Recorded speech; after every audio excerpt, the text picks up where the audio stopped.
Okay. Good morning and welcome to Drew Theological School. My name is Tanya Lynn Bennett. I'm an ordained elder at the United Methodist Church and serve here as the Associate Dean for Vocation and Formation and University Chaplain. We are so grateful to Brandeis University's Chaplaincy Innovation Lab and to the Russell Berry Foundation for inviting Drew to partner in creating this project of outreach to New Jersey-based chaplains and for today's program, Caring for Interfaith Caregivers. We had hoped that we would be able to greet you on campus, but these are times of COVID uncertainty, and actually it's also snowing here, so it's probably good to have access to this technology that can bring us together. I'm thrilled to introduce our keynote speaker today, Dr. Betsy Stone. I had the opportunity to hear Dr. Stone speak to the New Jersey Interfaith Coalition of Religious Leaders a couple of months ago, and her message about the experience of caregivers and chaplains throughout the last 2 years of a ravaging pandemic was very informative, but also very hopeful and encouraging. And I'm so glad she can be with us today and for her generosity in allowing us to record this. Dr. Stone received her doctorate in psychology from Yale University. She is a retired clinical psychologist who serves as an adjunct lecturer at Hebrew Union College, Jewish Institute of Religion. Her classes include human development for educators, adolescent development, and teens in and out of crisis. She also studies trauma and its effects on the body and brain. Her website describes her public speaking as offering relatable and usable information, and that's exactly how I've experienced her work. Our schedule today will be as follows. Dr. Stone will be with us for approximately the next 2 hours, offering a plenary talk and then a time of discussion and question and answer. During her talk, you may actively use the chat function to ask questions or to register comments. Following her presentation, we're going to invite you into breakout rooms where you can continue to discuss and have conversation, but also to share your contact information. Part of the purpose of this program is to bring us into a network as chaplains serving throughout the state of New Jersey, and to bring us into connection with each other to support and resource for our work. We will close the breakout rooms after approximately 30 minutes and return to the main Zoom room for a debrief session and a closing blessing to be offered by Drew Theo alum and my dear colleague, Donna Wusu-Amza. I would also ask that you eat well and enjoy a good meal using the DoorDash coupons that our generous grant from Russell Berry has provided for us. I want to thank Wendy Cage and Michael Skaggs and their support staff from Brandeis for all their guidance and collaboration, and Naomi Shank of the Russell Berry Foundation for her support and encouragement, and Beth Babcock, Operations Manager of Drew Theological School, for her organization and general administration of this event, and Antoine Porter for his tech support this morning. Are there any questions before we begin? Thank you again for joining us, and take it away, Dr. Stone. Thank you so much, and thank you all for being here. Thank you for having me. What I'm intending to do this morning is to talk at some length about what trauma is, about what it does in our brains and therefore in our bodies, and then to take a pause. To pause a bunch of times during that time to ask you for questions or comments. I really want to make sure that the information that I'm offering to you is useful and helpful. I believe in my absolute core being that good teachers teach their students and not their content.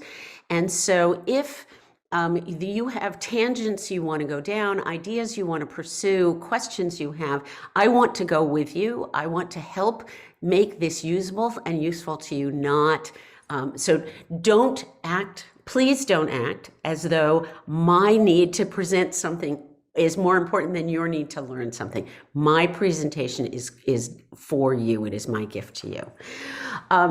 So interrupt me, ask questions, use the chat box, use the hand raising icon. Let me know if there's places you want to go. So I think what we're going to, so let me start then by talking to you about what trauma is and how it impacts us.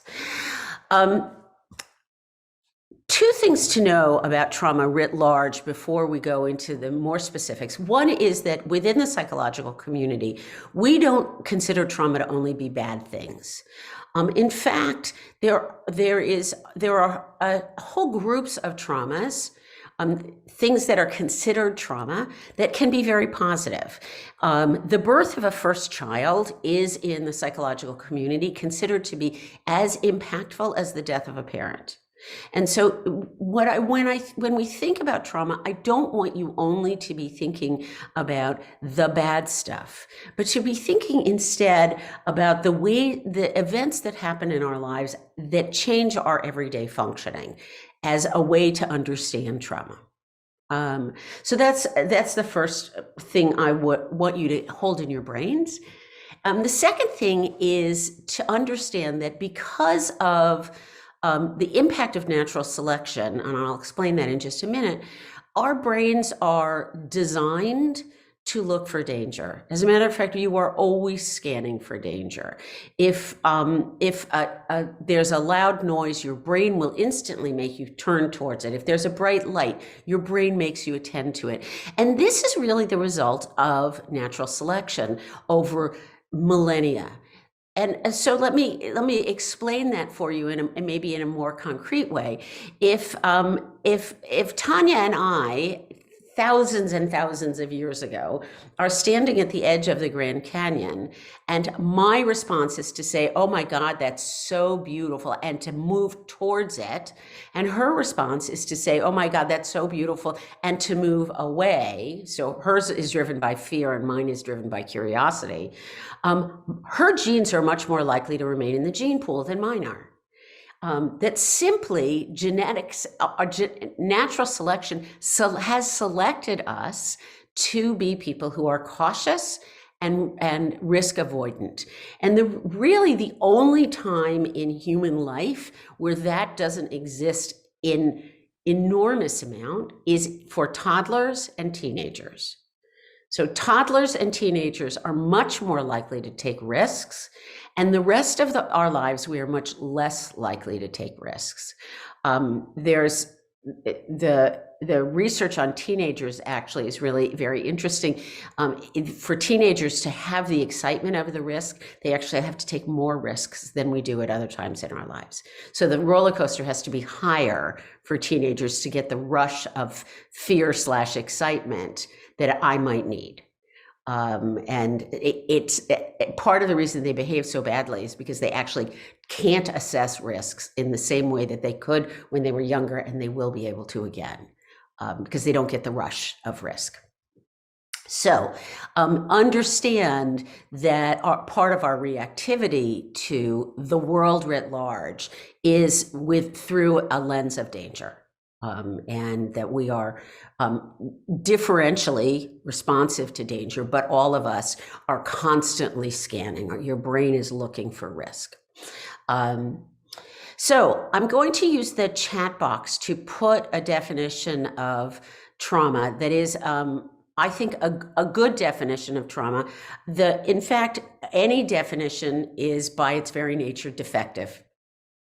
The definitions can't be perfect, but I'm going to go over this definition with you. It is the best one I have located, but it is surely imperfect. And so here goes. Trauma is the response to a deeply distressing or disturbing event that overwhelms an individual's ability to cope, causes feelings of helplessness, diminishes their sense of self and their ability to feel a full range of emotion and experiences. Immediately, when you look at this definition, you can see parenting your first child in there. It's not distressing or disturbing in a negative way necessarily, although it has aspects of that. It overwhelms your coping skills. It makes us feel helpless. It makes us re-identify who am I, and it surely changes our range of emotion and experiences.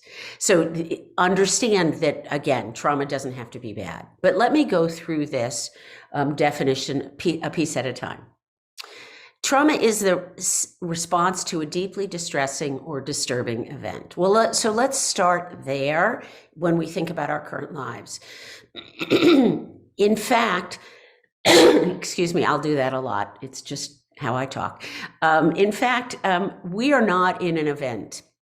We are in a very long period. So an event tends to be more discrete of disruption. And within this very long period of disruption, there have been other crisis moments, so that we not only are in the almost 2 years of COVID-19, but during this time we've had an election and an insurrection, and George Floyd was murdered, and everything that has happened in all of our personal lives, that we've been battered. We've really been battered. And that battering is kind of layered trauma. So it's not one trauma. We are actually in a state of multiple trauma all the time. One of the interesting aspects of that is that we have had very little time to reset. There's been very little respite. And one of the things we know about building strengths, psychological strengths and physical strengths, is that what builds strengths is stress followed by rest. Stress followed by rest. Think about that in terms of building muscle. That is stress followed by rest. And for most of us, there has been very little rest. And that rest is actually important for moving forward. We haven't had that. The other thing I want to point out about this first clause is that trauma's not the event. It's the response to the event. And that's actually a very important thing for us to understand, that you and I could have the exact same experience, and for one of us it would be traumatic and the other not.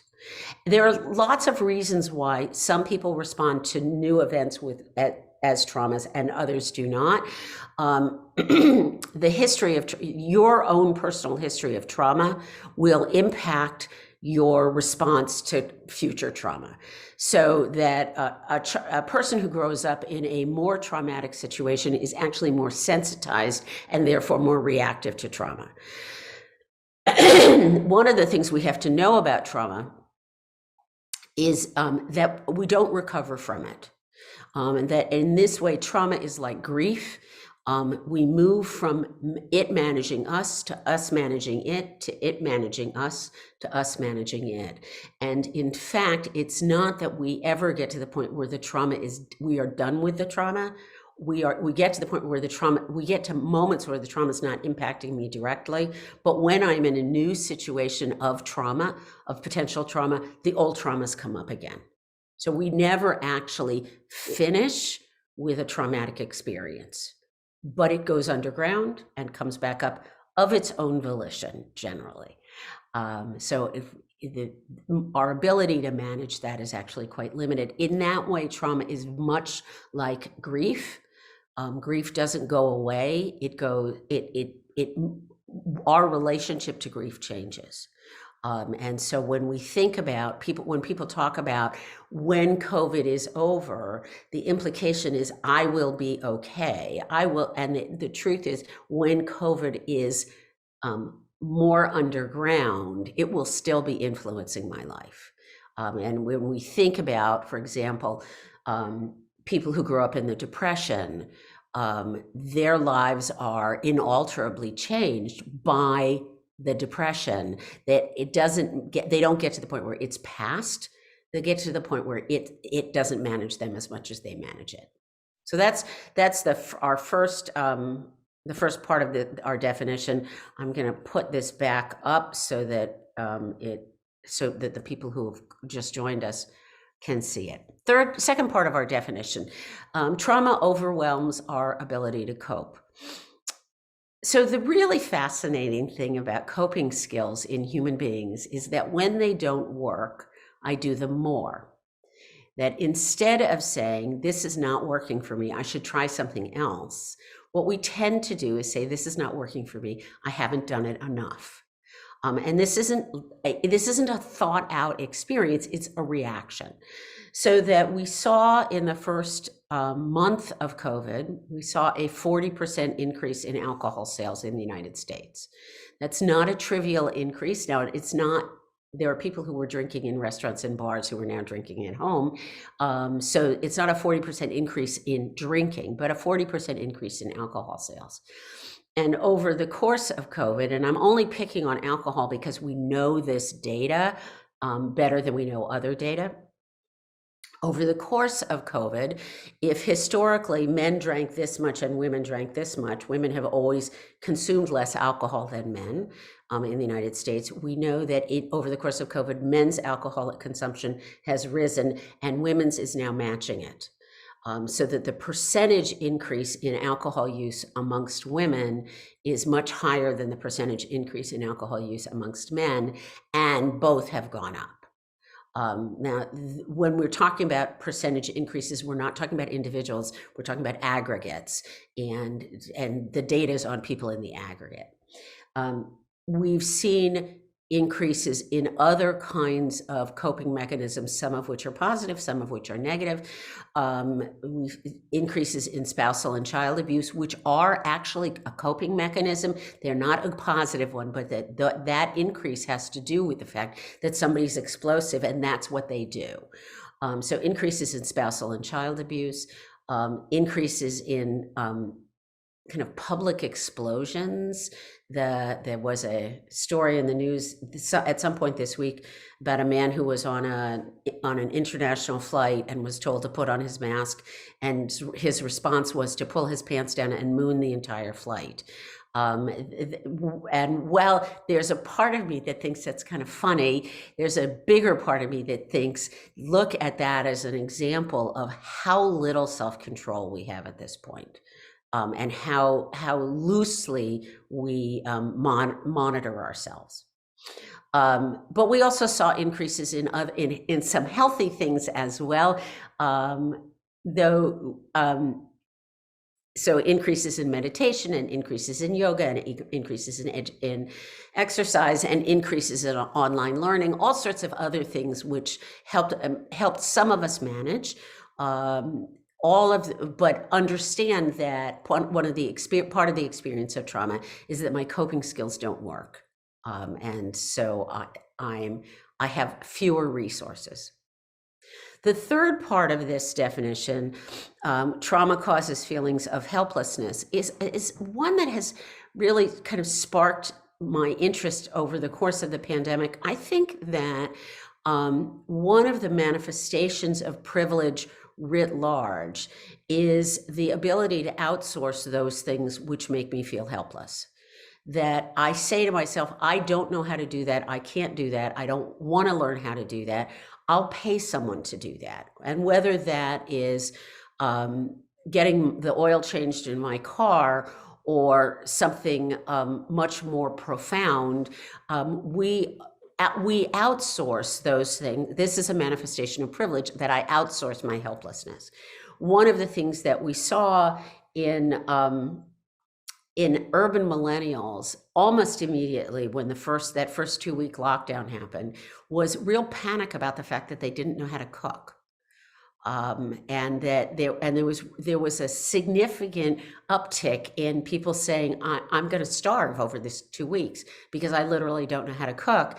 And there was early on, there were videos of people teaching other people how to fry an egg, because particularly urban millennials did not really have those skills. Now, the panic about that is not about, I don't know how to cook. The panic about that is I don't know how to manage myself. And so those feelings of helplessness are feelings that if we can, we outsource. And and many of us were unable to outsource them. The fourth part of this definition is that trauma diminishes my sense of self. So your sense of self is really created of two things, both of which are influenced by the outside world. One is the story I tell myself about myself, the way I describe myself to myself, and the other is the way I describe myself to you, which is usually more positive than the way I describe myself to myself. For most of us, that internal story is more critical, though the external story can also be critical. One of the impacts of trauma is that my understanding of who I am changes. And it may be that it doesn't change to something, but that it changes from something, so that I don't have as much of an understanding of who I am and how I will respond. I am less predictable to myself, both in terms of the story I tell myself and in terms of the story I tell you. So that in fact, I have less access to me, which means I am less of a resource for myself. And again, we see this in lots of ways through this pandemic.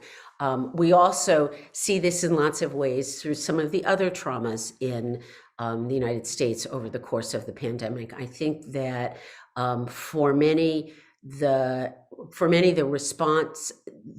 response to either to George Floyd's murder or to the insurrection may have included a lot of where do I live and how do I fit here, and because of the sense of a changed sense of what the country was and what is demanded of me. And the last part of this definition, and then I warn you, I'm gonna pause and ask you for questions or comments, because I wanna make sure that we all understand this. So, and I'm a shrink, I can outweight you. The last part of this definition is that trauma diminishes my ability to feel a full range of emotion and experiences. Trauma does not remove joy. It does not make joy impossible. It does not make sorrow impossible. What it makes impossible is the sense of normalcy, of who I am, how I respond to the world. And so I may not be as empathic. I may not be as considerate. I may not be, there may be diminishment in the ways in which I interact with other people and the world that have to do with the fact that I'm experiencing myself in a state of trauma. So for example, I may bulldoze over somebody to get something because I need it in a way that I wouldn't have done historically. My responses to the world are shifted. So this is again an imperfect definition, but it's the best one I have found. Questions or comments? Where do you see yourself in this? Where do you see the people you serve in this? You can, since we're all on one screen, if you want, you can raise your hand. You can just begin to speak as you wish.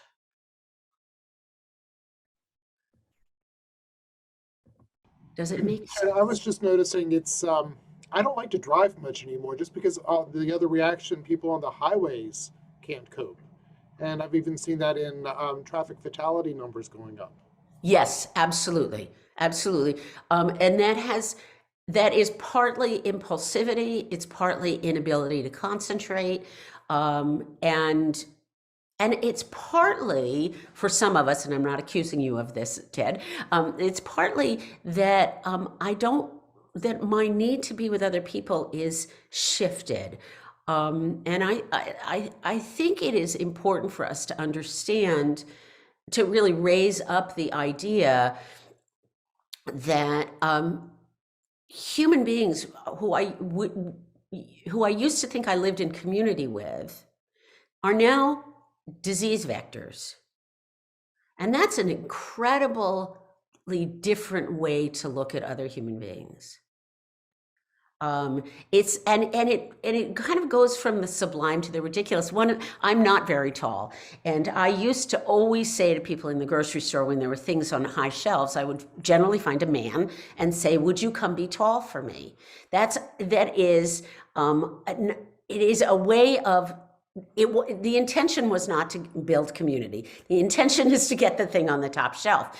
But part of the impact of it is that I'm engaged with another person. I wouldn't do that now. Well, it changes my grocery store experience, but I understand it's only a manifestation of a shift in the way I see other people. That other people are disease vectors and not humans who can reach things for me. And that's not going to go away if I had a magic wand and this disease was gone. I'm still going to see people through the lens of them having been disease vectors for 2 years. Gina's comment is too long for me to just scan at.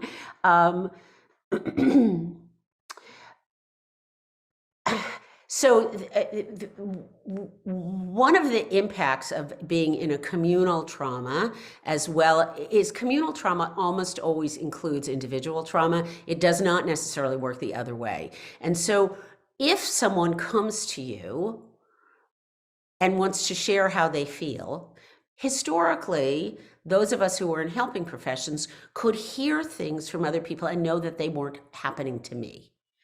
And there is something extraordinary about this shift, that your problems are my problems.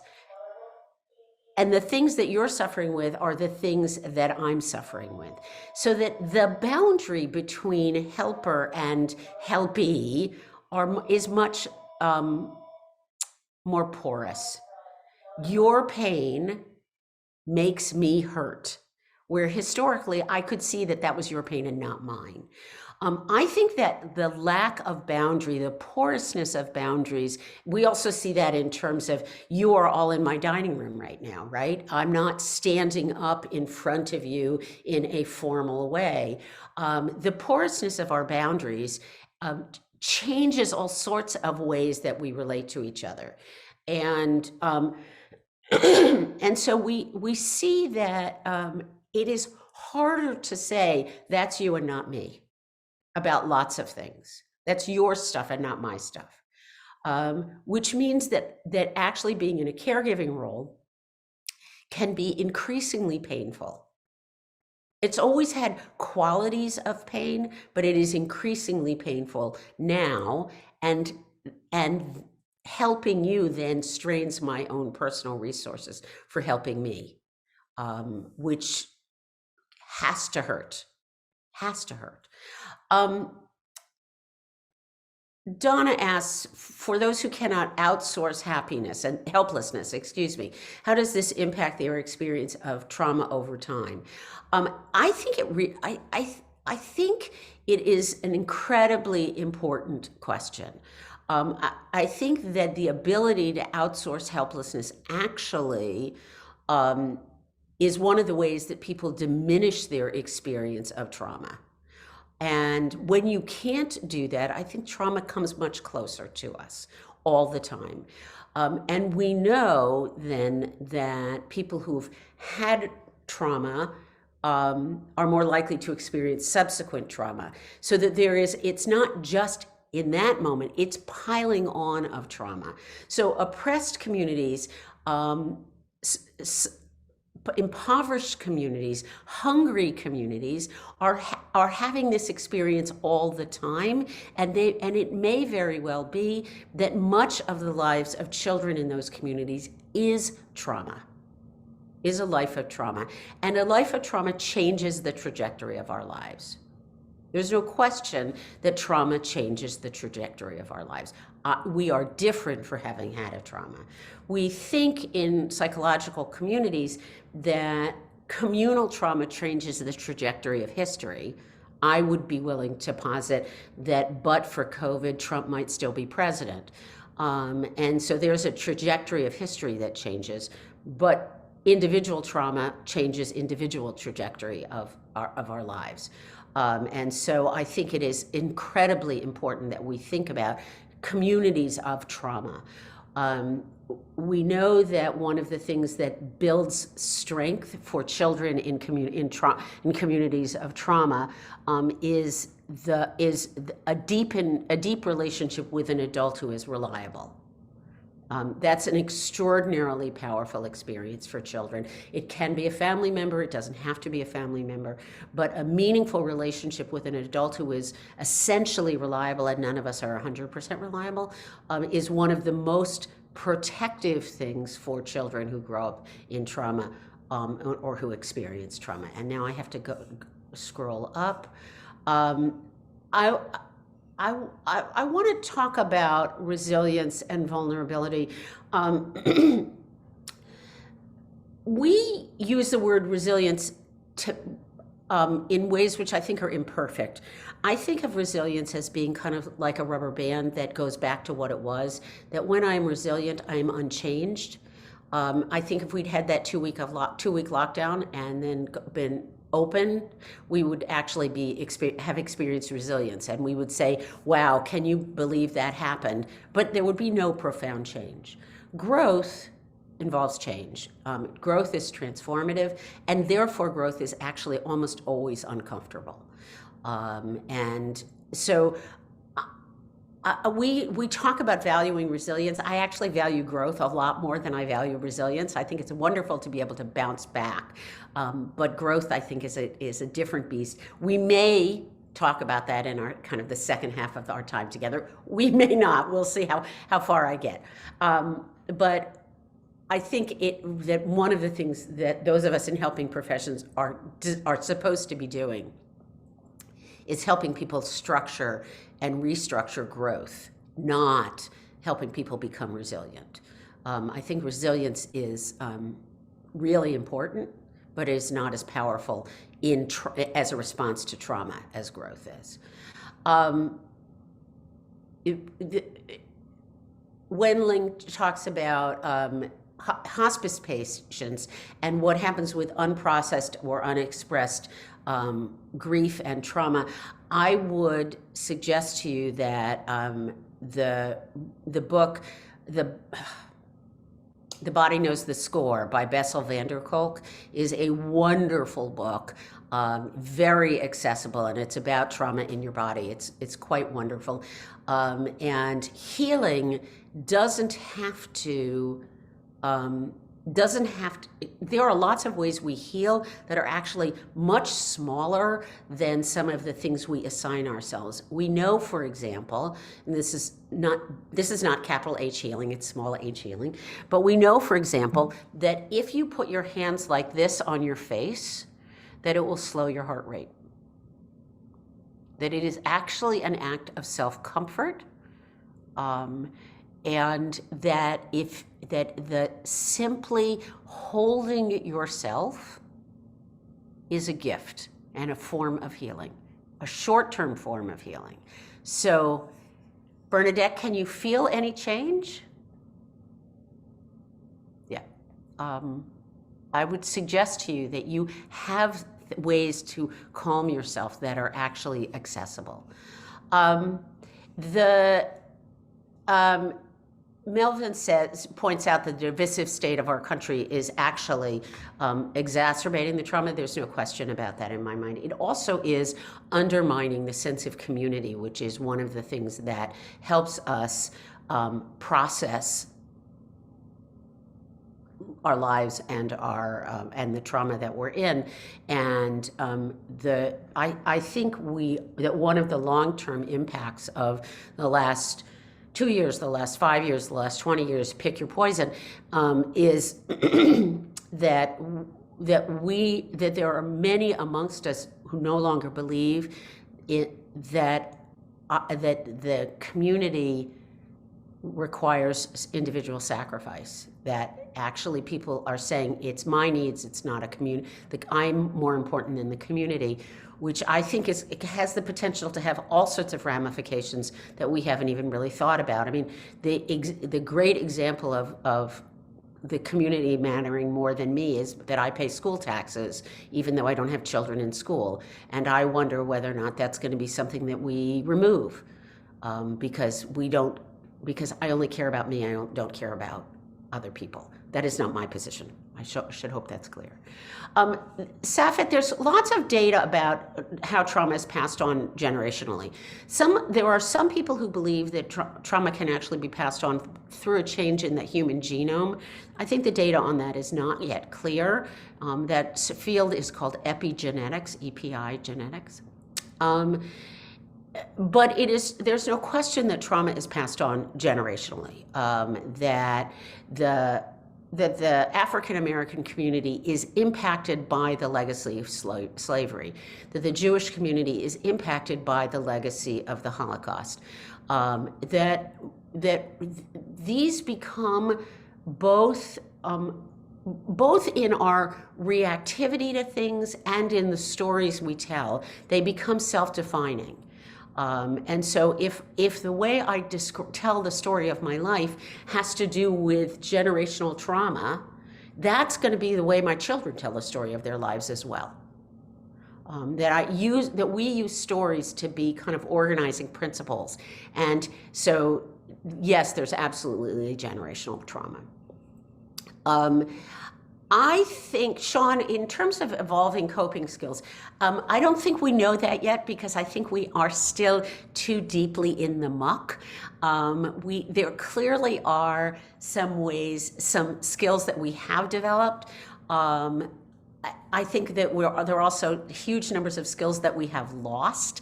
And I think it's that one of the things we're seeing as children return to public spaces like schools is around particularly social skills they have lost. I think I am really concerned that we are now using schools as children who are unmasked in schools as the indication that they will be over it. I think that the data belies that. I think that actually we're seeing a significant increase in deeply felt stress for particularly our adolescents and particularly girls as they return to public spaces. In the Surgeon General's report that came out about a month ago, they reported a 51% increase in emergency room visits for girls related to self-harm over the course of the last year. That's really scary. And that's not a 51% increase in self-harm. That's just emergency room visits. So I'm much smaller increase with boys, although boys have generally historically been higher than girls. And it makes me really worry about what we're expecting of our children when we send them back into these public spaces. I think this trauma is going to last our lifetime and into. I'm not talking about the disease. I think that the impact of the trauma is long term. And Michelle, we do know that women who Michelle asked a question about women who are pregnant. We do know that women who are pregnant in times and highly anxious tend to have children who ultimately are highly anxious. How that happens, I don't know. I'm not sure we do know. There's Michael Skaggs talks about trauma-informed chaplaincy. There is wonderful work on trauma-informed care, which we're not going to get to today, but is really important. And I'm done with the chat box. Okay, any other comments before we move on? Okay. So I'm going to spend a couple minutes in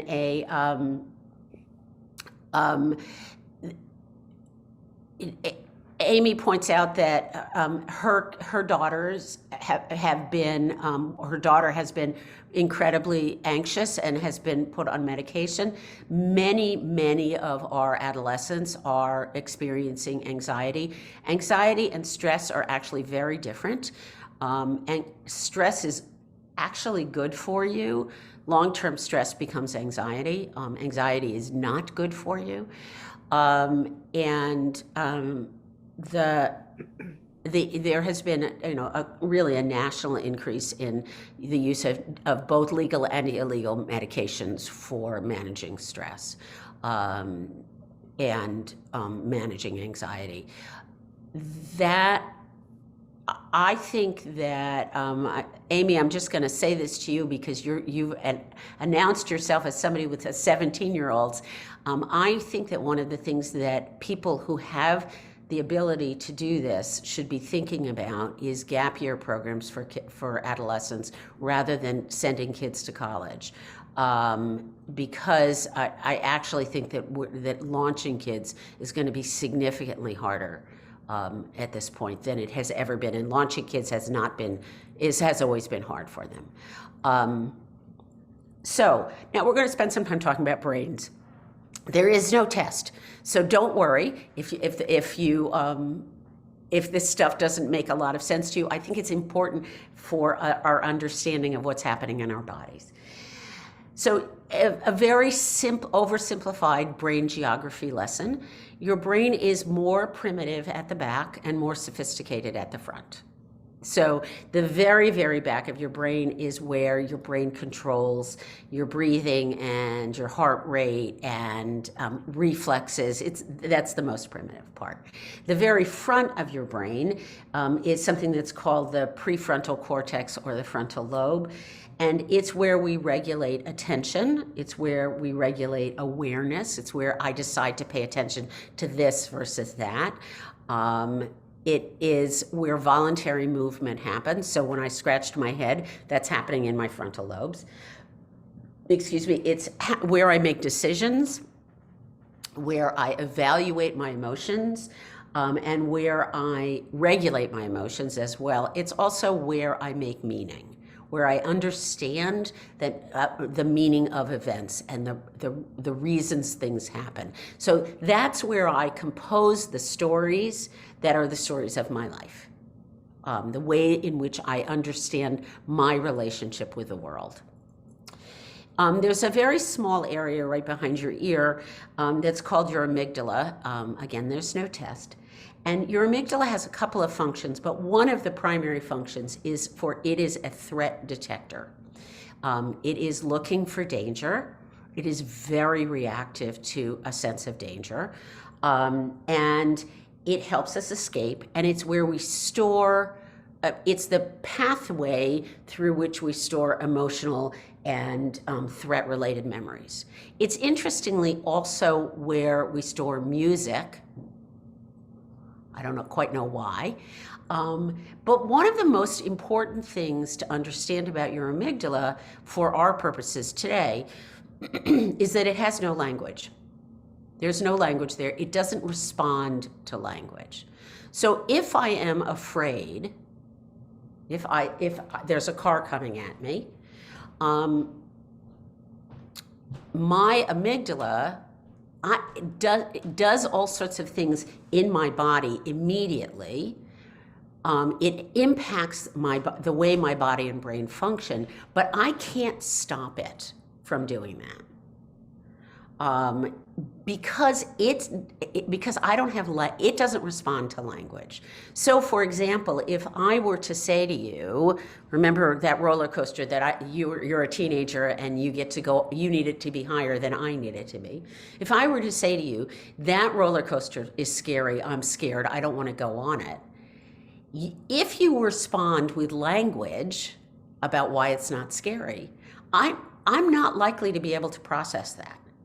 I may be able to hear it, but it's not going to actually calm me down because the place where the fear lives in my brain doesn't have language.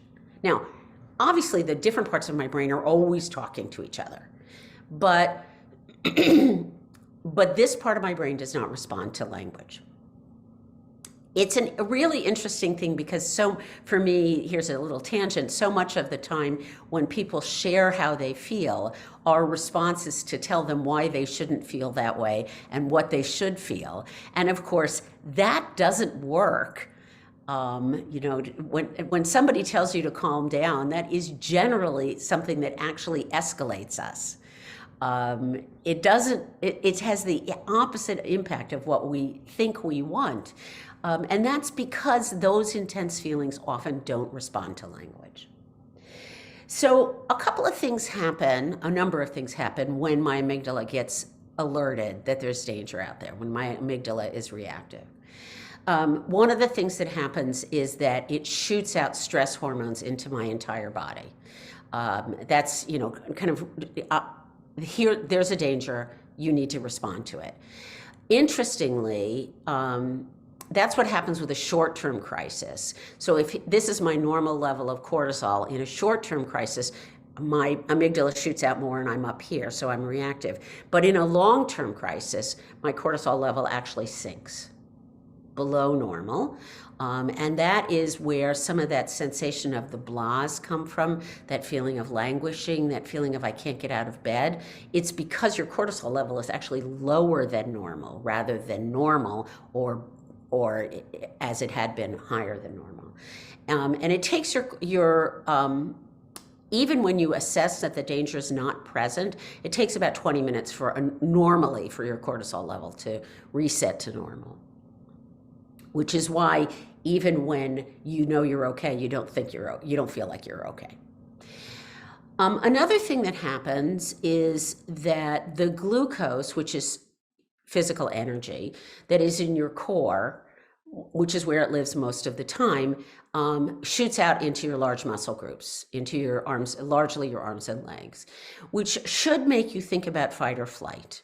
That what happens then is that your brain is telling your body, digesting is not important right now. You need to do what you can do to protect yourself. Interestingly, about fight or flight, that research was done in the late 50s and early 60s in single-sex colleges. And we have now learned that lots of women have a third reaction, and that reaction is to freeze. I'm sure this has to do with natural selection and the protection of children. But one of the things that we see is that percentage-wise, more women freeze than flee or fight. And more men do fight or flight. Each one of us has kind of a fallback reaction, which is our typical reaction. And you cannot talk yourself out of it. You cannot say to yourself, I no longer want to freeze, I want to flee, because it's not happening at a language level. I don't know what Avisis robots are, Terry. Are those the ones in the grocery store? What are they? Where is Yeah, Terry? no, those are, I don't have my camera on, I'm sorry. Those are actually in hospitals, they can be used in place of a one-to-one attendant. Yes. So rather than a human, there'll be someone behind the desk at the nurse's station, for example, controlling it. There's a camera to watch to keep someone from leaving their bed. But I've seen very negative reactions to those with people. And I'm thinking it's probably related to what you're saying.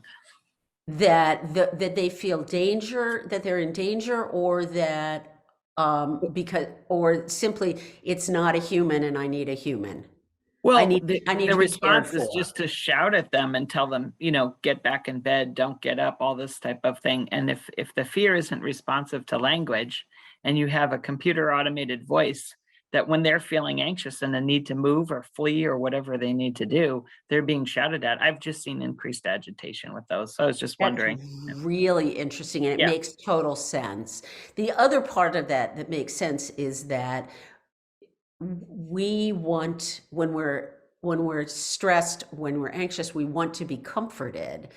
I can't quite imagine that robot walking in your room has at any level a sense of comfort. They're not going to touch you. They don't have, they're not going to give you a concerned facial expression. I wonder if they would work better if you could see a face. Right. If the person at the nurse's station was actually visually in the room, I bet they would be more effective. Right. And I think, for staffing reasons, I think hospitals have begun to use these, for control, but anyway, Right, and of it's just course, psychologically, I'm just seeing from what you're saying, why this intervention is not one that's in any way going to help someone calm down or be comforted in any way. And when they're frightened, particularly elderly patients with some dementia or fear in the hospital setting. So yeah, right, and thanks. everybody's afraid in the hospital setting to one degree or another. Absolutely, very good point. A third thing that happens, and this actually feeds into what Terry just shared with us, I think, is that when I'm frightened, my amygdala, which remember has no language, hijacks blood from my frontal lobes. So there is a rebalancing of blood in my brain. Blood is the energy for your brain. And in fact, my logical brain is deprived in deference to my fear brain. So that in fact, when I am afraid, my ability to think disappears, doesn't disappear altogether, dissipates, shrinks. I can't do the same kind of processing when I'm afraid as I can when I'm not afraid. Again, your brain's job is to keep you alive, and this is part of your brain trying to keep you alive. It is, your brain is saying, we need to react, not process. So if the car is coming at me, it's not useful for me to think, I wonder what speed that car is going at. And I wonder if they're going to turn left here before they get to me. It's really not helpful. What my brain wants me to do is to respond. Now, it may want me, because my brain is a freezer brain, maybe what I'm supposed to do is leap on a child. But what it really wants me to do is to react in a way that will protect my life or the life of of the people I care for. That's my brain's job. And it's really striking. We now have put teachers in that role. We put doctors have always been in that role. That we expect that we will react. Soldiers are taught to react without thinking. That's part of training. That we expect that reaction will be a good and productive reaction, but it doesn't have a lot of thought behind it. It can be trained, but it doesn't have a lot of thought behind it. So we see these three kind of arenas of change. One that the stress hormone, one, the glucose going into your large muscle groups, and my absolute favorite, the hijacking of blood that goes to your amygdala. And because these things are happening, we see all sorts of physical manifestations. So one of the first things that we saw in COVID, and it has come and gone over the course of the 2 years, and I can't believe I'm saying 2 years, it's just mind-boggling to me, is sleep disruption. Well, that makes sense. If there is a danger, an external danger, sleep is pretty dumb. Sleep increases my risk. And so what is a normal sleep cycle is disrupted. So a normal sleep cycle is cycles of increasing length of deeper and shallower and deeper and shallower and deeper and shallower sleep. They get longer over the course of the night, and you're supposed to go from one to the next without interruption. And true restorative rest happens towards the end of the night. It doesn't happen in the shorter sleep cycles as much as it happens in the longer sleep cycles. But if your brain is telling you that there's a saber-toothed tiger outside your cave, and remember, our brains have not gotten a lot more sophisticated. If your brain is worried about that saber-toothed tiger, then what happens when you get into a more shallow sleep part of your sleep cycle is that you wake up, and you wake up afraid. That's your brain trying to keep your body alive. So you wake up afraid, and in that sense of fear, that actually, your heart is racing. It is harder to get back to sleep. We think we're dreaming more. We're actually not dreaming more. We're just remembering more of our dreams because our sleep cycle is so disrupted. And we're not getting quality sleep. Now, there have been times in the pandemic when that was really dramatically true, and other times where it's less true. But the change in quality of sleep is pretty consistent. We also have been sleeping more tense. So many of us wake up and our muscles hurt, as opposed to really relaxing in our sleep. We also have seen, though this was more at the beginning of COVID, not so much now, an increase in people with broken and chipped teeth, because we are grinding our teeth a lot in our sleep, because we're sleeping in a state of readiness.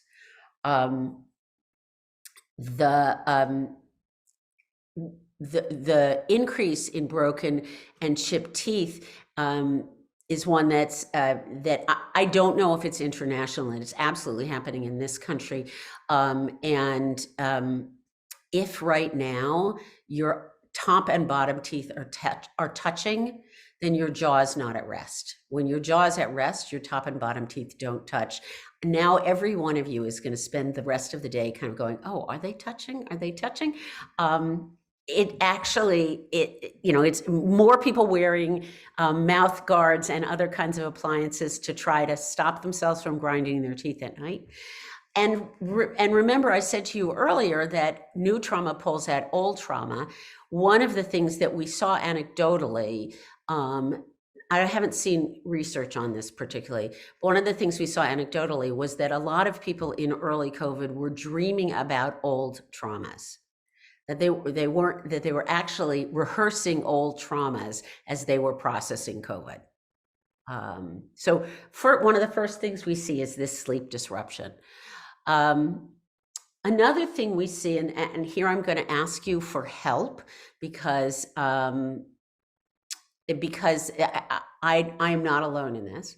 One other thing we see is something that I am calling COVID brain. COVID brain is a lot like pregnancy brain. It's a lot like chemo brain. It's a lot like grief brain. It is those moments where I put the milk in the cabinet and the cereal in the fridge, where I use the battery on my cell phone to go looking for my cell phone because I can't find it. That's one of my favorites. Where I get in the shower either with my glasses on or fully clothed. That's one I've heard a lot. I walk into a room, I don't know what I'm doing there. My husband's favorite of mine is I say, honey, and he says, what? And I say, I don't remember. It takes that much time for me to not remember. And I think there are lots of different experiences of this. So take a minute and share with your community, with this community, one of your favorite COVID brain moments. I think we're having them a lot. One of the manifestations of this for me is a loss of nouns. Then I don't seem to be able to remember nouns a lot of the time, and I'll be saying it's a, but I can't retrieve the word. That's an imbalance between my thinking brain and my reactive brain.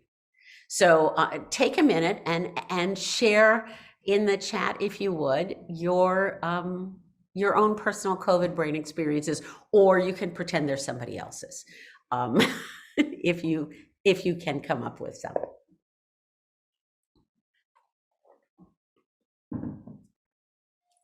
Rinse my coffee cup and walk away with the water running. Absolutely. Not know. Sharon, I keep saying every day is Blur's Day.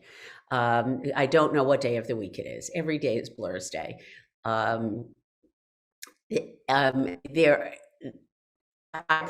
Somebody told me, this was not me. Somebody told me that they put laundry soap in the dryer and to put the clothes in. Go to the grocery store without a wallet. Go to the grocery store without a list is almost as bad, because I can't remember what I was going for. And normally, if I had 5 or 6 things to pick up, I could remember that. I don't even try now. not being able to finish a sentence. That's Bernadette is doing the same thing I'm doing with nouns. She's just doing it with all incomplete sentences, forgetting people's names, forgetting things you know about them, forgetting to call people, whatever. ADD is absolutely worse. And actually, one of the things that we saw, particularly last year about this time, was a dramatic increase in the number of people who were trying to make neurological appointments for neurological baselines, because so many of us thought, I'm getting dementia. I've never been so unable to remember things, so overwhelmed by things. Bruna, I'm really impressed that you ever remembered to close cabinets. I have a 30-year-old son who thinks cabinets should be left open because it's more efficient. And I wander behind him when he's in my house closing things. For many times writing the wrong year, actually the getting lost and forgetting how to get home. There's also the automatic pilot. I don't know where I'm going, but my car just goes there. So all these things that we are experiencing have to do with that rebalancing of blood in your brain. We are also seeing an increase in car accidents, which is what Ted was talking about earlier, an increase in impulsivity, an increase in inappropriate behavior. All of that has to do with the fact that my regulatory mechanism isn't working as well as it has historically. And for many of us, I don't even know it. So that there's another impact. Coffee creamer in the breakfast fruit. A third thing that we're seeing, and please keep these coming because they make me happy and they make me feel normal. A third thing that we're seeing has to do with, again, our brains not having gotten terribly much more sophisticated. And that is this. Historically, people died of accident, illness, old age, and famine. Now, many of us don't think about famine as something that might kill us, because we think about ourselves as being, if we live with a sense of food security, we don't tend to worry about famine. But and despite the fact that there's people who die of famine all over the world all the time, your brain doesn't know that you are not food insecure. Your brain, when it is afraid, experiences food insecurity. And so one of the things that happens, two impacts of that. One is that your brain is telling you, not in words, that you need to accumulate fat, because fat is the antidote to famine. And so we are now eating more, crap than we would normally be eating. We eat more bread, we eat more pasta, we eat more ice cream, we eat more cookies, because your brain is actually saying to you, gain weight. Weight will keep you alive. That's true if you live in a space of famine. And so instead of us responding to the food security we have, we experience ourselves in a very primitive way as being at risk of dying of starvation. This is your brain at work. And so there is that COVID-20. At the beginning of COVID, we thought there was some research that said the average American was gaining 2 pounds a month. That I think has slowed down, but that's a lot of weight, particularly now that we're in month 22 or 23. But the craving for comfort foods, and comfort foods aren't generally carrots or apples. The craving for comfort foods is a yearning, a command performance from your amygdala that you need to gain weight. I think that hoarding is a modern day manifestation of this. that we actually are, that we have this feeling of, if I don't have toilet paper, I will die. And that the kind of urgency with which we approach the sense that there may be not enough has to do with this fear of famine that is not happening in your thinking brain, it's happening in your reacting brain. And so we see people buying things they don't need. I mean, this is also what we see before a big storm is coming, that, you know, the number of people who go and buy gallons of milk, which will spoil because I can't run out of things. And I think one of the interesting things about this, when I think about early COVID, one of the coping skills, self-care that lots of us engaged in was sourdough. And obviously that's a way to bring more carbs into your life. And the sense of the need to, again, accumulate fat. Melvin points out that it also has to do with entitlement. I think it does. It also has to do with the fact that we don't function as community as much as individuals, and the diminishment of the value of the community itself. It has been the speed of that decline has, I think, been precipitous. And many of us have been trained that shopping is the solution to everything. Absolutely, Chris. And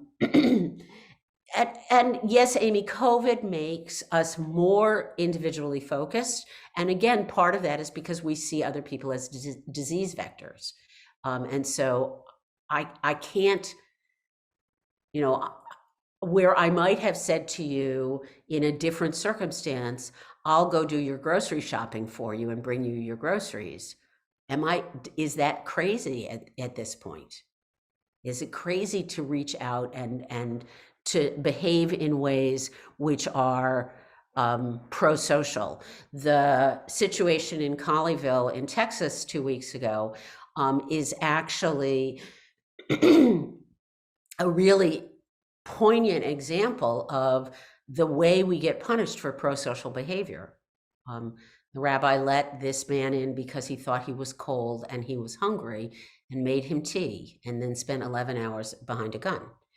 And Melvin, Instacart is for me one of these utterly morally challenging things, because I look at Instacart and I say to myself, this is a manifestation of privilege, that yes, I absolutely use Instacart, and yes, I tip heavily, but what I'm doing is I'm saying that I can protect myself at the expense of somebody else because I have money and with where I can do it. And so all of those things are manifestations of privilege. And for me, they raise all sorts of issues of moral injury. And if they don't for you, I'm sorry to have said this. Because now it's like your teeth. You're going to have to think about this. So what happens as a result of this sense of danger is I sleep less well, I gain weight, I hoard, I am less capable of thinking, I am less rational, I am less susceptible to pleasure, actually. Like one of the things we do see in response to trauma is again, a decline in interest in things that are particularly decline in interest in sex, because of course, if there's a saber-toothed tiger outside, sex is not a wise thing to engage in. But there's also, we also see people who have the opposite reaction. I think in what Terry is talking about in terms of inner city families, I think that we actually have seen in some of those families a real resurgence of a sense of community, and that, and I think that they may also be communities that have recognized for a much longer time how interdependent they actually are, and so it it may be that those communities were actually already prepared to do the community care in ways that more disparate communities were not. And that they are building on strengths that they already had. So one more thought, and then I'm going to ask you for questions. One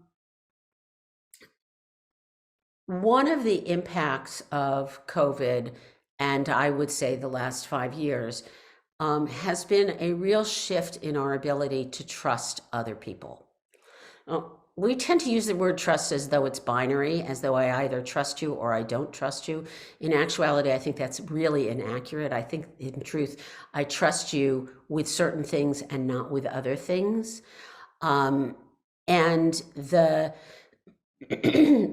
the sense of diminished trust, I think, undercuts enormous amounts of what is important for the functioning of communities. I have to believe that you're going to stop at a red light for me to comfortably go through a green light.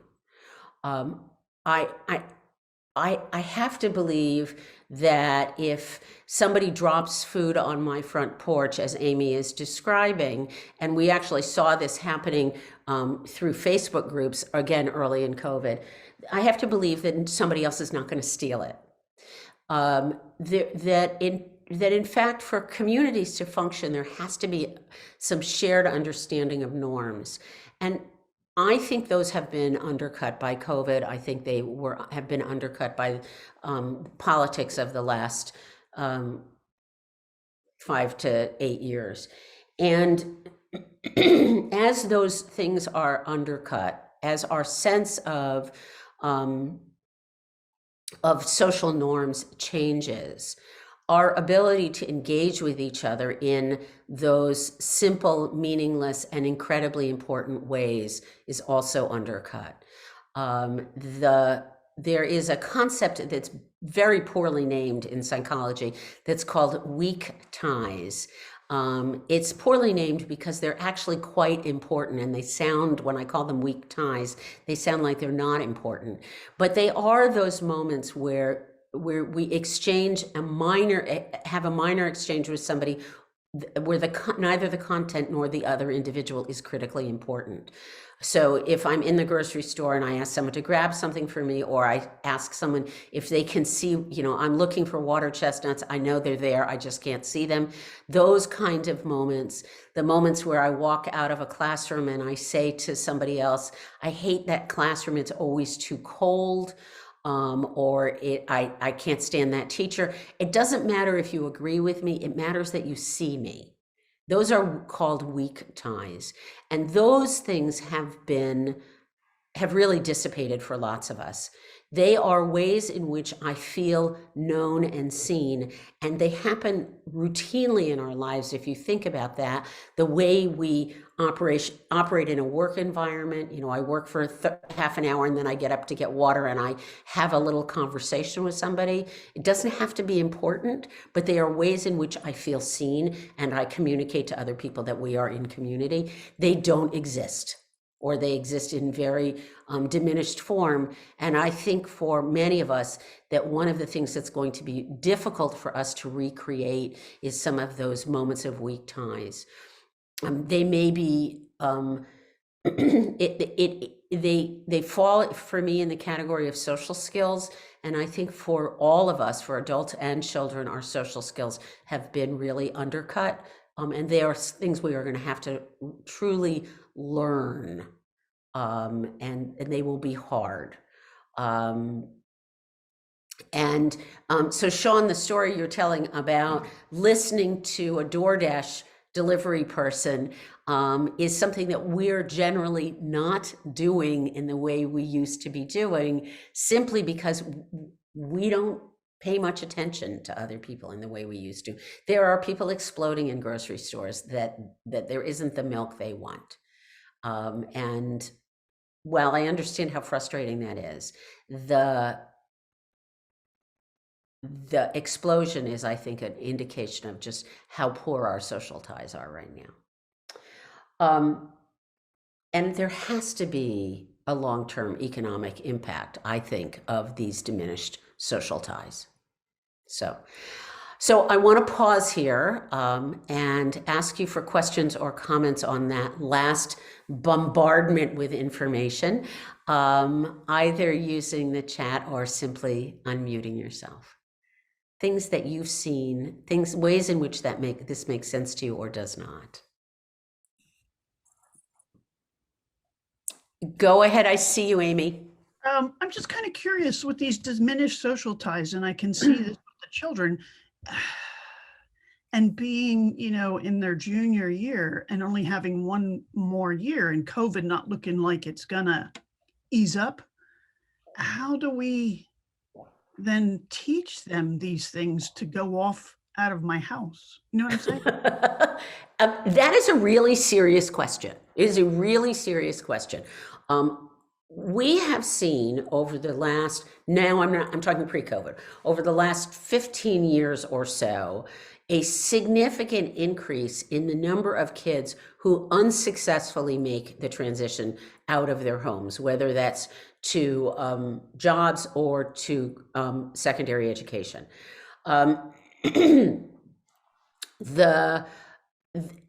I think that lots of our kids are unprepared to go to leave home anyway. There's a lot of data about, they're really not knowing how to manage themselves. And look, particularly for kids who are going off to college is so much less structured than high school. When you're in high school, you go from class to class to class to class, as opposed to in college where you may have one class and then you have to fill a day. How do you fill a day? How do you manage a long-term project? Our kids are really not equipped for that, lots of them. And so we've seen failure to launch for years. I think that those issues are going to get worse, which is why I'm thinking gap years in kind of whatever structure a gap year can be, may be really helpful for kids. I don't think there's anything magic about going straight from one state to another state, from high school to college, from high school to work. Although I think work is so much more structured that it actually can function as a gap year. The learning self-management skills is one of the things we're supposed to do to some degree in high school and continue in college. And it is really hard to do that under these circumstances, both because kids aren't thinking as much. Remember, our ability to absorb and manage information is much declined. And because they're more reactive. So I think that that a lot of our kids with launching are really going to have some difficulty, and I would think seriously about how much they need to launch and when, and what launching looks like. From the sublime to the ridiculous, I need to know how to manage my time. I need to know how to make friends. I need to know how to talk to strangers. That is not something anybody knows right now. I need to know how to manage my finances. These are skills that start but don't complete. In a perfect world, we were starting those before we launch and working on them after we launch. But you have to have started on them. And one of the issues with cell phones is, of course, that I don't ever have to make contact with another person. The difference between walking into a college dining hall with a cell phone and without a cell phone is profound. I have to talk to people without a cell phone. And so that is, I think there are real challenges that may require us to think about transitional time. Let me speak a little bit to transitional time. One of the things that we are seeing across the board is extraordinary difficulties with transitions, whether that is moving kids from a religious school classroom to music, where you used to be able to say, okay, it's time for music, let's go. And now they need a 5-minute warning, and then they need structure about how to put things in their bags, and then they need to get up and stretch, and then they can go. Everything is taking more time. Every transition takes more time. And it's because we don't have the resources we've historically had. That is not, it's not that you're a bad manager. It's not that you're a space cadet. It's that we don't actually have the resources we used to have. I want to speak to Allie's remark about spirituality. Lisa Miller, who's just wonderful, has written a book. She has a new book, which I haven't yet read, a book that is called, it'll come to me, about spirituality in children. And what she finds is that there are a couple of times in our lives when we are most open to spiritual growth. The toddlers, preschoolers, are not toddlers, but the kids who have language, but up to about 5 or 6, kids are really, really interested in concepts of spirituality. Adolescents are really interested in concepts of spirituality. One of the really sad things for adolescents is that very few of our adolescents have an opportunity to talk about those things, because they're actually educated, and we are educated to think in a No Child Left Behind manner, which is about teaching to the test as opposed to teaching to big ideas. But adolescents and young adults are very interested in spirituality and other big ideas. People who are facing disease and trauma are often interested in spirituality and big ideas. And then we see another surge of this in what's now being called encore adulthood, which is the period of time when we are no longer producing in the workforce, but we still have this very long stretch of time that where we're beginning to to think deep thoughts rather than to be thinking about what I'm producing. I think that there is a great deal of there are ways in which spirituality buffers me from trauma. I also think there are ways in which trauma can help build spirituality. So it can go in either direction. And I think that one of the challenges for religious leaders is to create opportunities for people to to experience complicated situations through the lens of God. And to understand that for many of us, that's actually really awkward, and that we have to learn how to do that. I think that, Bernadette, you are experiencing not only your own trauma, but secondary trauma, and that's real and painful. And one of the really interesting aspects of secondary trauma for those of us who are working from home is that there isn't, again, that break time between experiences, so that if I'm working from home, I don't have the commute to shed some of the work of the day. I was teaching about trauma with a group a couple of weeks ago, and somebody told me in that group that her brother is a pediatric nurse in the hospital, and that he has a routine of when he walks out of one room and goes to wash his hands, that he literally says to himself, I am washing the pain of that family off of my hands so that I can hold the pain of the next family. That ritual allows him to engage both in a sense of rest and in a sense of reset. I'm taking this time to get rid of that so that I'm ready to hold others. I think holding other people is actually remarkably hard. I'm trying to go down this. Gina, yours is long and it's hard to read. Are others struggling with managing, being the ones who support and needing support? So I'm going to make an argument that speaks from personal experience, that I think lots of us who are helpers, part of the reason we help is because we're hardwired that way. But one of the impacts of being a helper is that, in fact, I hold your pain so I can avoid my own. Now, I'm sure that doesn't happen to any of you, but I think that there are times when those of us who can hold other people's pain actually use it as a way to space ourselves from our own pain.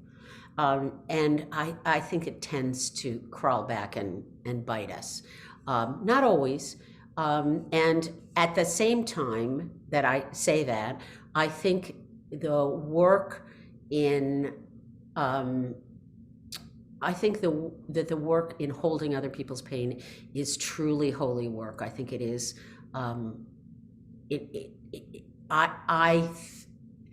My husband says that those of us who hold other people's pain are on a higher floor when we get to heaven, and we have a better view. I think that's true. And the rest of this is about snow. A lot of this is about snow.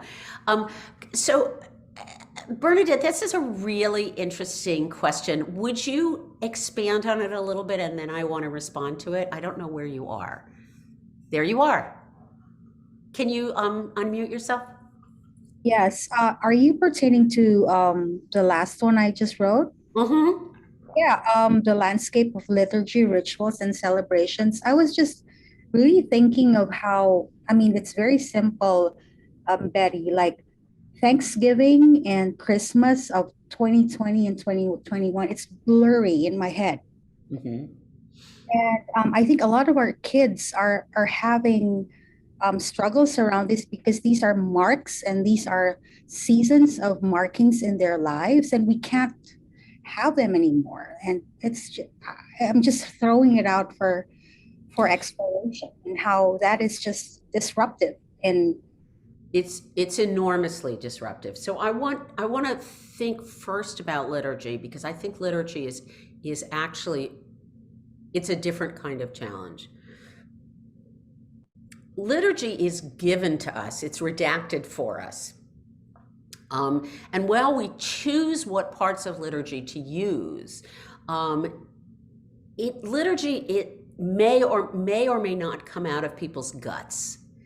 There's a difference between the prayer I pray when it's prescribed for me and the prayer I pray that just comes out of my guts.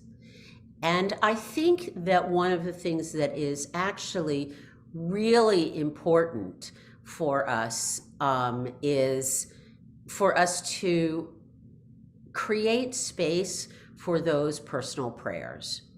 And I would go a step farther and say we not only have to create space for them, but we have to elevate them so that our students, whether they are children or adults, understand that personal prayer is prayer. That it's not that prayer is liturgical prayer, but liturgical prayer is a form of prayer. And I think for lots of people, liturgical prayer is given prayer rather than created prayer. And Amy, even if you're writing the liturgy, it's different than if the congregant is writing the liturgy. So I'm suggesting to you that liturgical prayer is inside prayer, but prayer is bigger than liturgical prayer. And that if we elevate that for people, we're actually honoring their prayer as well as liturgical prayer. I don't think it diminishes liturgical prayer. In terms of the milestones, whether they are religious milestones or personal milestones, those are things that merit grief. And while I may have mocked all of us who were worried about high school proms because people were dying, I think that the grief that grief is extraordinarily powerful and that we have to honor it. Yes, Tanya, there is grief about not being able to gather. There is grief about not being present at an important event. There is grief about being stuck in my home. And we have to find ways to honor that grief. One of the things that I write a lot for an online, I think would be called a blog, that's called E-Jewish Philanthropy. And one of the things that I keep finding myself writing about is the impact on clergy of not being able to gather in person. That the experience for clergy of the real deprivation for clergy of not being able to gather in person. I think for many of you, it's worse for you even than it is for your congregants. And I want you to own that, because that's something that merits comfort and grief. That does not mean that you're not liking time with your family, although I think there's lots of good stuff coming out now, and there's a recent article in the Atlantic I would commend to you about the impact for people who have small children at home, and just the huge level of burnout there. They are clearly suffering much more than lots of other people, and I think part of the reason is because we're intolerant of the fact that they have unvaccinated children and therefore merit more care. That the people who are saying, oh, we can do things, are actually ignoring the huge impact. Sean says, can we talk about the transitional times, resources for ideas of rituals? Can we keep transitional objects with us? Well, you could, if you can make your mask into a transitional object, that's the best one you can come up with. But I think that the question is actually less about transitional objects. Those are things, toddlers carry transitional objects as an act of self-comfort when they can't be with parents. That's actually what the idea comes from, whether that's a blanket or a stuffed animal. And frankly, lots of kids keep them for much of their lives. I confess to you, there is a stuffed lion in my closet from when I was in 3rd grade. And I will not let my grandchildren play with him because I told him all my secrets and I don't want them to learn them. I mean, how irrational is that? But that's what I tell them, and that's the truth. We all are needing comfort. We are all needing comfort. And I think one of the questions for us is, what comforts you? Now, one of the ways we avoid needing comfort, avoid getting comfort, is by keeping ourselves way too busy. But I'm going to suggest that we do something right now that for some of us may actually be helpful. So I'm going to ask those of you who are multitasking to try to stop, to put your feet on the ground. I'm going to ask you to remember or think about a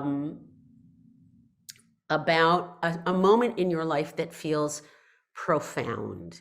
I would call it, for me, a spiritual moment, but I want you to come up with a moment that you can reflect on right now, that you can sit in right now, that is a moment, doesn't have to be a high moment, but a moment that is profound and potentially spiritual. Close your eyes. I'm going to leave you here for a minute. And take a deep breath. So what happened in your body? You're nodding your head. Terry, what happened in your body? Just a total calming down, just a peacefulness, a sense of peace. A sense of peace. Quiet. Yep. You relaxed, Amy. What else happened in your bodies? Was it hard to come up with the moment? I got calm. So You just did that for a minute, and you had more saliva. I wonder what that's about, Sarah. Are you hungry, or are you just resting? I think it's resting. I've done in therapy meditation called Four Elements, and my therapist is explaining to me that when you notice when you're trying to relax and you are producing saliva, that it is a sign that you're I'm gonna mix this up, sympathetic nervous system is activated. So that's a kind of a proof text for you that it's happening. It is. Awesome. Mhm. Awesome. Thank you. I learned something today. I did not know that. So I got calm, my body lifted, my teeth were not touching. I'm very proud of you, Sean. It's holy, it's calm. So now I'm going to ask you a question. When you think about that moment, not what we just did, but the actual moment, was it a moment that had been planned, or was it a moment that just happened? For most of you, my guess is that it was a moment that when the original moment happened, it just happened. And that part of what made it a holy moment or a spiritual moment, both then and now, was simply that you paid attention to it. Betsy, I was going to say that it's both, but I don't remember what the origin is. That when it either feels like it's too much, or I start, like my neck starts to get a little stiff, I just get up, I go and make a hot cup of tea, sit in front of the sliding door and just look outside for a while, and then go back to whatever I was doing. So or just what happens when you're in a time, I don't know. Well, you know this thing is reliable. You know this thing is reliable for you, that this is a behavior that gives you a parenthesis in time. Right. Wonderful. Yes. Wonderful. Simple, happens whenever you want, all day long. Right. Right. I can vote to do it now, and I don't have to wait for it. Lovely. So I think that what happens when we rest, and that's what you just did, what happens when we rest is that we have the opportunity to connect with ourselves and with our bodies. That our lives are often too full for this. But notice, it wasn't an hour of yoga or meditation. If your teeth weren't touching, if you could hear your breath, if you could be present in that moment, and something happened for you physically, you actually have the ability to take yourself out of time and out of space and be in a moment of calm. Now, our culture does not value these moments. We don't say this is a good thing to do. We say calm down when you're misbehaving, but we don't say being calm should be part of your day. Having moments of calm are things you deserve. As a matter of fact, in many ways, we avoid those moments of calm all the time. But here's the problem. Those moments of calm, I like how Maureen puts it, those moments of spaciousness, I'm going to hold on to that one, are the times when our mood improves. They're the times when our memories get consolidated. They're the times actually when, funny enough, your hair and your nails grow in those moments of rest. That in fact, we are extraordinarily productive when we are spacious. Extraordinarily productive when we are spacious. And so in fact, the spaciousness feeds us, rests us, and feeds us all at once. But in a COVID world, in a Zoom world, we don't actually create those moments. In fact, we often go from an hour-long Zoom to an hour-long Zoom to an hour-long Zoom. And if there's 5 minutes in between, we check our email. That is not spacious. And even if I go to the bathroom, that is not spacious. Part of what makes something respite is that I name it as respite. Naming things really matters. It actually changes our relationship to them. So the part of how we build muscles and part of how we learn is that we stress, rest, stress, rest, stress, rest. That's how resilience is built. Stress, rest, stress, rest. And so I want you to think for a moment, and maybe even write down for yourself, what's actually restful in your brain. It's different for different people. For my husband, cooking is restful. It is not restful for me. For me, knitting is restful. It is not restful for him. Pleasurable behavior can be restful, but only if we label it as restful. The label really matters. It changes my relationship. Reading a textbook is not restful. Reading a novel is restful. Not a novel that's functioning as a textbook. So understand that so much of the activity and the experience of the activity has to do with why I do it and how I label it. Right? Is sitting in this time together restful or not restful? Well, there's probably ways in which it's both. To the extent to which we've validated some of your physical and psychological experiences over the last 2 years, it may have a restful quality. Hopefully that 1 minute of remembering has a restful quality, but that restful stuff is really important. And again, it's so much of it is about the labeling. So the house chore I like the most, far and away, is folding laundry. I love to fold laundry. However, if I show up at my kid's house and they bring me a bucket of laundry and say, we saved this for you, it's not restful. Even though they think they're doing me a favor, I get a little PO'd and think, come on, fold your own damn laundry.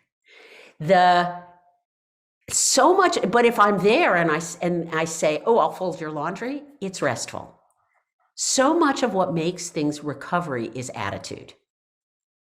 And so doing a puzzle for Joanne is restful, and for other people, it's not restful. Choice matters, absolutely, absolutely. And so so label it, think about what works for you and label it. I think that rest and reset actually do improve our behavior. I think they probably make us less impulsive and less self-centered. I actually have been thinking about this question. I don't have an answer, but I wonder whether or not respite, whether it is a minute or an hour-long walk in nature, whether respite is actually essential for moral behavior. I don't have an answer to that, but I increasingly think that rest is a precursor to moral behavior in one way or another. And I would suggest to you that that each one of us has to figure out what rest looks like and how I can value it. For you, rest may involve music. For me, rest may involve silence, and both of them count. So I think we have to, rest is idiosyncratic, reset is idiosyncratic. So I want to ask for questions or comments now, and then go, Tracy.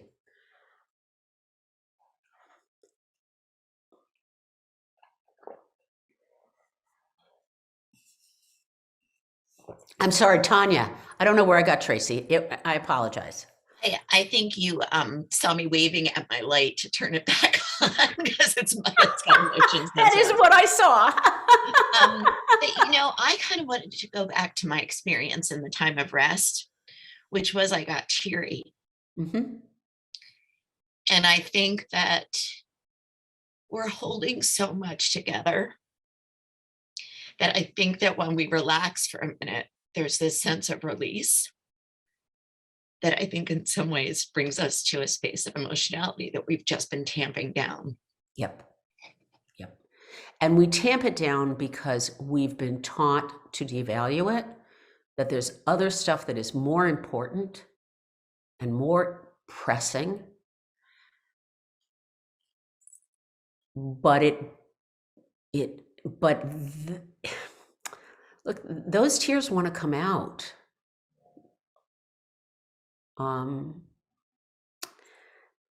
After Colleyville, I did 14 listening sessions with groups of Jewish professionals.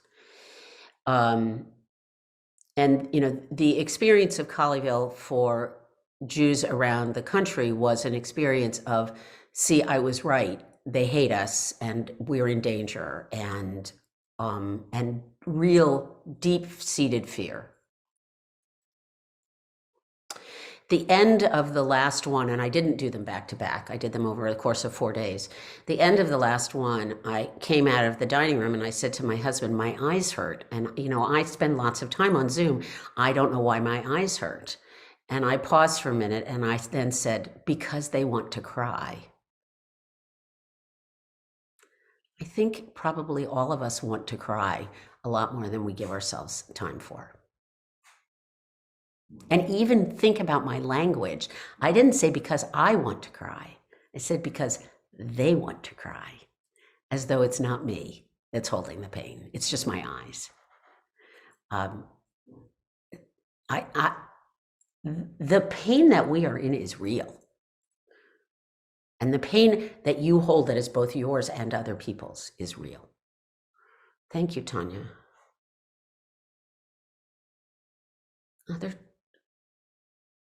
Swimming laps is a ritual activity that feels like prayer. I think early on, Bernadette mentioned ritual and liturgy, and I actually think that lots of the things we do can be changed into prayer, can be made into ritual, and the ritual is essentially very comforting for us. Part of the reason it's comforting for us is that it's so predictable that it takes us out of ourselves. And again, if you label it as prayer, it's very different than if you label it as exercise. Tanya, I'm a walker. I feel the same way as you do. And one of the things I have learned in the pandemic is that though I might take my cell phone with me, it is really important not to use it, because my cell phone blocks me from that sense of being with myself. And Brenna, I also am a knitter, and I find that when I'm knitting particularly for babies, that I think of that as prayer work, that I'm knitting health and love into the blanket or whatever I'm making. And I want to elevate for you what Amy says, that that is something that I think I'm hearing about in clergy of lots of faiths, that my relationship with God, with the divine, has isn't as reliable as it's been. And that is a terrible loss. That is a grievable loss. And I think that many of us respond to that loss by saying there's something wrong with me. There is not something wrong with you. It is a loss, and I think all of us are in the process of rebuilding relationships with God, with society, with each other. So what hopefully you come out of it with, Amy, is a different relationship that has a different kind of depth, that is based on what you've learned about yourself and other people, and potentially about the divine over the course of this time. That weakened relationship may be I'm framing this in a positive way, and I'd like to think I'm right, that it may be a manifestation of actually a deeper relationship, a more sophisticated and adult relationship.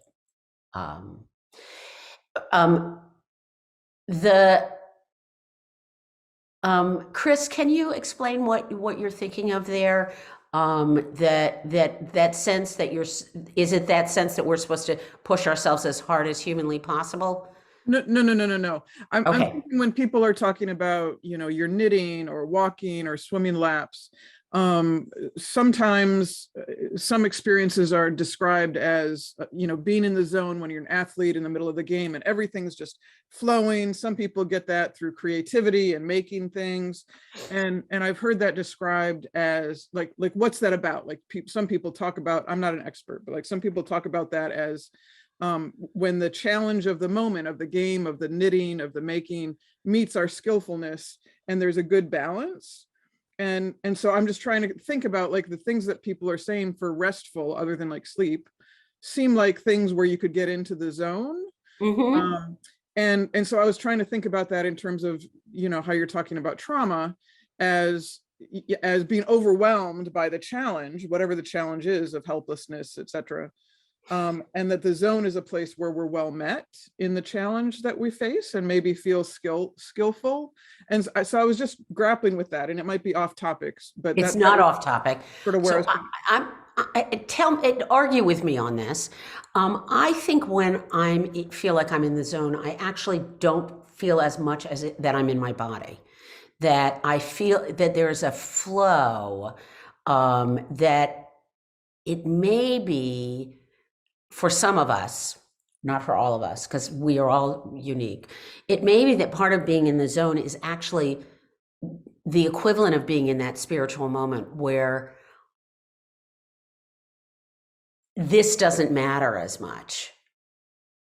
That there is some sense of being deeply connected to something bigger than me. And I'm not an athlete. I have no idea what athletes feel like in the zone. But I wonder whether or not even people whose livelihood comes with their body, when they're experiencing that sense of flow, whether or not it's actually almost above their bodies, beyond their bodies. And so maybe that is their skill set and their desire matching. And maybe it is also, not but also, just almost out of body experiences of just, God's in heaven and it's all right with the world for me right now. I don't know. So I'm going to ask you to do that. Go back to that exercise that we just did. I'm going to give you another minute. It's going to and I want you to go back to the place that you were for that 1 minute of spirituality, or zone or flow or whatever word works for you. So close your eyes and go. And take a breath. I am curious how that time was different than the time before.